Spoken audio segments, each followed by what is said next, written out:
Patna junction से आपको लगभग 2 किलोमीटर के अंदर में ही आपको पड़ेगा।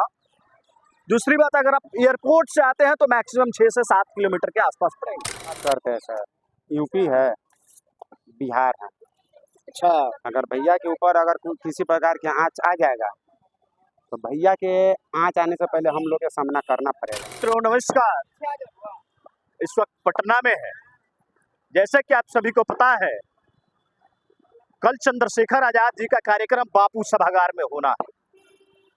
उसकी तैयारी को लेकर के तमाम तरह की कयासे लगाए जा रहे हैं।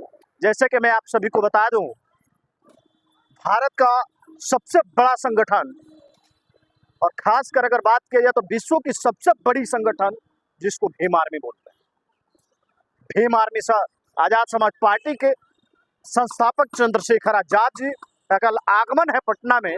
और इसको लेकर के मैं आग्रह करूंगा कैमरामैन से, मैं जो ना दिखाने के प्रयास करूंगा कि किस तरह से जो तैयारियां हुई है, आपको जानकर जो ना हैरानी हो जाएगी कि एक पर एक ऐसा पैम्पलेट बनाया गया है जिसमें आपको जो ना लगभग 20-20 फीट का लंबा बनाया गया है।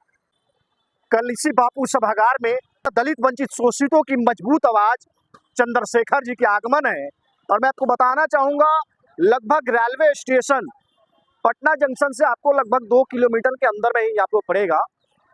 दूसरी बात, अगर आप एयरपोर्ट से आते हैं तो मैक्सिमम 6 से 7 किलोमीटर के आसपास पड़ेंगे। और आपको जानकर हैरानी होगी, कल एक ऐसी इतिहास रची जाएगी इस बापू सभागार में जो न दलित वंचित शोषितों के अत्याचार के खिलाफ जिस तरह से चंद्रशेखर जी लगातार लड़ाई को लड़ रहे हैं। आप देखेंगे यहाँ पे लगातार 6 से 7 फीट का 15 से 20 फीट लगातार जो है ना, यहाँ पे 15 से 20 फीट की यहाँ पे पैम्पलेट बनाई जा रही है, जो चंद्रशेखर जी की जो है ना पैम्पलेट है। आपको चंद्रशेखर जी की जो पैम्पलेट आपको दिख पा रही होगी, जो कल की तैयारी है, ये आपको चंद्रशेखर जी जैसे बाबा साहब इस तरह किए थे। लगातार आपको जब बाबा साहब की आदमकद प्रतिमा को आप देखेंगे तो इस तरह करते हैं, उसी नक्शे कदम पे चंद्रशेखर आजाद जी इस तरह किए हुए। मूछ आप देखेंगे तो कमाल की है। इस तरह की अनेकों आपको तस्वीर मिलेगा और कल के डेट में बापू सभागार में एक इतिहास रची जाएगी। और आपको जानकर हैरानी होगी कि इसी पटना में जो कल का कार्यक्रम होना, इसको लेकर के भारत के तमाम जगहों से लोग आना चालू कर चुके हैं। जहां तक जानकारी मिली है कि विश्व के भी कुछ कोने से लोग आएंगे, लगभग विदेशों से भी लोग आ रहे हैं। भीम आर्मी का 10वें स्थापना दिवस है और द्वितीय जो अधिवेशन है।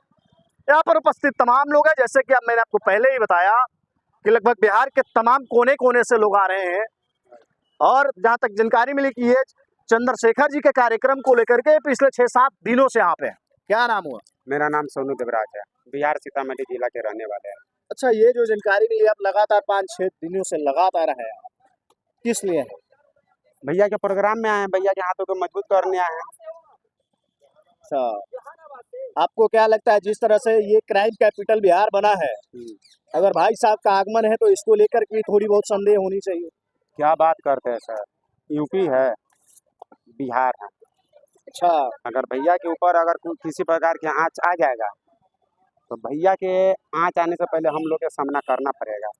जो उस तरह के सोचते होंगे, जो मानसिकता जिसका खराब होगा, तो हम लोग से पहले सामना करना होगा उसको। आपको क्या लगता है कल का जो कार्यक्रम है 10वें स्थापना दिवस, क्या क्या होने की संभावना है?